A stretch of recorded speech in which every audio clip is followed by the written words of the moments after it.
Hi, welcome to Technum FMC Tech Talk, where experts from around the company take you on an immersive journey into various industry topics, from equipment to processes, covering common trends and what's next.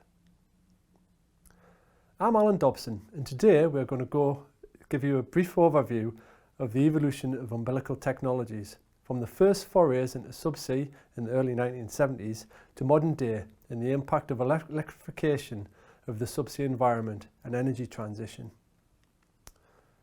But first, I'd like to begin with some context. Modern offshore energy recovery began in the early 20th century when conventional technologies were extended on piers off the coast of California. Offshore is a loose term, but does describe the very first developments in Summerland, California in 1901, where traditional oil rigs were modified on piers to extract oil from shallow water shorelines. This rudimentary technology went on to produce for 25 years, fueling California's economy. This was extended further in 1907, where offshore drilling and recovery were introduced in Lake Caddo on the Texas-Louisiana border, where from 1907 over 13 million barrels of oil were recovered from the oil field. Not only was this the first oil recovery, but also one of the very first real reliability challenges that had a big issue with ship run. Developments didn't significantly change until the mid-1940s, where following the Second World War, there was a spike in demand for energy as the US and Europe rebuilt. This was the catalyst for Kerr developing the first true offshore developments in the Gulf of Mexico in 1947. The Kerr development in Block 16 worked in 6 meters of water, 16 kilometers off the coast of Louisiana, and established the business case for offshore exploration and production, showing that offshore exploration and recovery were part of a viable industry. Now, following these initial forays into subsea production in the late 1940s, technologies and methods didn't change significantly until the 1970s, when the social economic flux of Europe and the Arab nations drove up the price of oil, while technologies being developed for exploration and production enabled deeper water production. In 1974, ExxonMobil developed and successfully piloted the first subsea production system, incorporating hydraulics, monitoring and a pumping system which was way ahead of its time, but also again a reliability challenge. In this same year, Coflexip, with the Institute of French Petroleum, developed the concept of flexible pipe, enabling recovery from floating hosts, enabling access to deeper waters in excess of 60 meters in the North Sea. Now, water depths didn't significantly increase through the 1970s, even though demand, driven by the escalating oil price, was high. This was principally due to the efficiency of exploration, which was relatively expensive and increasingly unsuccessful in deeper waters.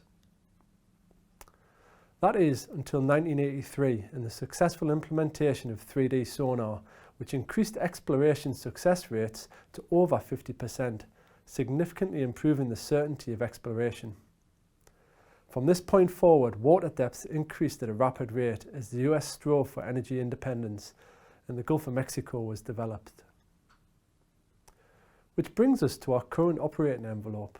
Today, through the successful implementation of subsea pumping and processing and the success of ultra-deepwater cluster systems, efficient energy recovery is achievable in waters greater than 3,000 meters. At this point, we'll introduce the role of umbilical technology in the evolution of subsea. The foundation of deepwater energy recovery is linking the host, in this case a TLP, with the well efficiently. This can be in water depths greater than 3,000 meters, just short of 2 miles, or step-out distances from 20 to 100 kilometers, so it isn't an insignificant challenge. To do this, you need a control and flow assurance system coupled with telemetry for monitoring to facilitate efficient recovery and production of the production fluid back to the host or storage and processing facility. As mentioned, step-out distances can be significant, over 100 kilometers, but also the subsea infrastructure footprint can be expansive. Total PAS flow, for instance, covers an area of 600 square kilometers, the combined area of the UK cities of Newcastle, Liverpool, Manchester and Birmingham. The umbilical system sits centrally within the building blocks of the control, flow assurance and monitoring system. At the host, we have hydraulics for control, chemical injection for flow assurance, power and control, all connected to the host facility termination interface. The vital link between the host and the seabed is the umbilical system. More of that in a moment. The umbilical typically terminates at a subsea distribution unit, which breaks out the hydraulic, power and chemical injection and communication functions and connects them to various subsea assets, which in this instance is a subsea tree wellhead manifold. Now, the functionality of the umbilical and its environment has evolved significantly since the 1970s. Early umbilicals consisted of bundles of hoses reinforced with polyester initially, but as para-aramids became widely available, later reinforced with Kevlar. This is the same material we use in bulletproof vests today. These umbilicals were relatively simple and used in static applications. However, following the development of the flexible pipe and the subsequent growth in water depth, this changed. There were two significant impacts on the umbilical technology. The first was the development of dynamic umbilicals, suspended from the growing number of floating hosts needed as water depths grew. And the second was the introduction of electrical cables, which enabled a longer step-out distance from the host vessel. This evolution was a step change in both technology and complexity of the umbilical, adding the challenge of calculating tensile and fatigue loads of the cables in the armour on the thermoplastic umbilical components. Now, since the early introduction in the 1980s, manufacturing process and materials have been optimised for reliability. The graphs show the recent history of supply of thermoplastic umbilicals. 80% of the supply is installed in shallow water depths less than 300 metres, while 90% of the supply is 20 kilometres or less in length. There are some standout projects in this portfolio. For example, the longest single-length thermoplastic umbilical is over 60 kilometres long, and we have thermoplastic umbilicals in 2,000 metres water depth in Brazilian waters, both significant achievements. The track record of thermoplastic umbilicals highlights their strength today. They're typically used in highly dynamic shallow water environments and water depths ranging from 10 to 1,500 metres. They're designed to withstand fatigue loading through the design of structural armour and fatigue-resistant cables when dynamically loaded, and to resist wave and current-induced loads when laid on the seabed. This is all achieved through a range of standard components which are field-proven and which are configured for both functionality and environmental performance. With the introduction of more reliable exploration technologies and the USA's drive for energy independence, water depths increased significantly through the early 1990s. This forced a second evolution in umbilical designs. Traditional thermoplastic umbilicals, although suitable for highly dynamic shallow water applications, are less suitable for deep water due to the limited collapse resistance of the thermoplastic hoses used in their design. In the early 1990s, new materials were required, which saw the introduction of metallic tubes with their inherent collapse resistance to replace the thermoplastic hoses used in thermoplastic umbilicals. Steel tube umbilicals, consisting of helically wound tubes, cables, and in recent years optical fibre cables, are designed to withstand corrosion, fatigue from dynamic loading, extreme high tension and pressure from the ambient environment, and water depths in excess of 3,000 metres. The graphs again show the recent history of supply. In this instance, 85% of the supply is up to 2,000 metre water depth, and 90% of that supply is 40 kilometres in length or less. Less suitable for highly dynamic shallow water application, steel tube umbilicals find their niche in ultra-deep water and for long-length tiebacks. In fact, one of the first steel tube umbilicals to be installed, preceding the data presented, was over 100 kilometres long and in 1,600 metres water depth.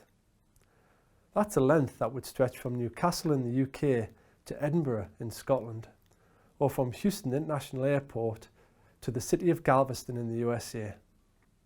The final step in the recent evolution of umbilical technology brings us full circle back to the original ExxonMobil subsea processing pilot developed in the early 1970s. Since 2000, we have seen the successful implementation of pumping and processing systems in deep water developments globally. Subsea pumping systems today offer the ability to boost recovery and increase yield from wells, and also offers an enabling technology to boost deep water recovery, overcoming the head pressure of the production fluid at the base of the riser system, or overcoming frictional pipe losses along long-length tiebacks. Modern-day deepwater pump stations require bespoke integrated power umbilical, which typically requires a supply of power from 1 to 10 megawatts.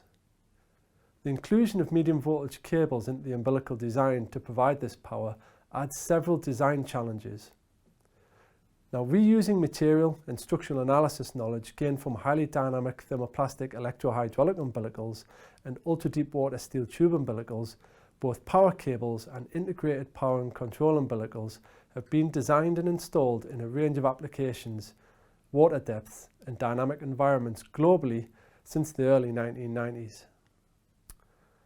Inclusion of typically AC power circuits into the cable design has a significant impact upon the system. Mechanically, due to the extra weight of the power cores, which are non-load bearing components; thermally, due to the heat generated by the electrical power cores; and finally electromagnetically, due to the induced magnetic loads on metallic components as current flows through the conductors. The combined effect influences material aging and its design capacity. Dynamic operation and strength become a significant challenge. However, knowledge gained through over 20 years of design and qualification ensures reliability can be maintained, even under such challenging cases. Our track record, diversity of supply in highly dynamic and deep water environments provides the ideal foundation to support the ongoing evolution of subsea and offshore developments. So what does the future bring?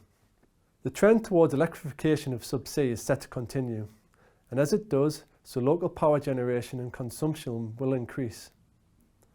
Subsea processing, heating and pumping will continue to be implemented to ensure energy reserves are efficiently recovered, while floating offshore wind will grow and be used to both generate power locally for onshore consumers and to support offshore technologies being developed, such as green hydrogen generation and storage, to supplement our future energy demands.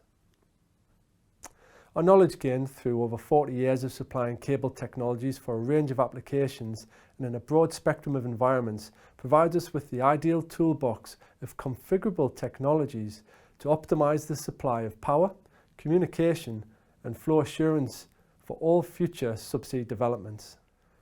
I'd like to take this opportunity to thank everyone who has supported the evolution of our technologies over the past 40 years, and with this, conclude our session on umbilical technology.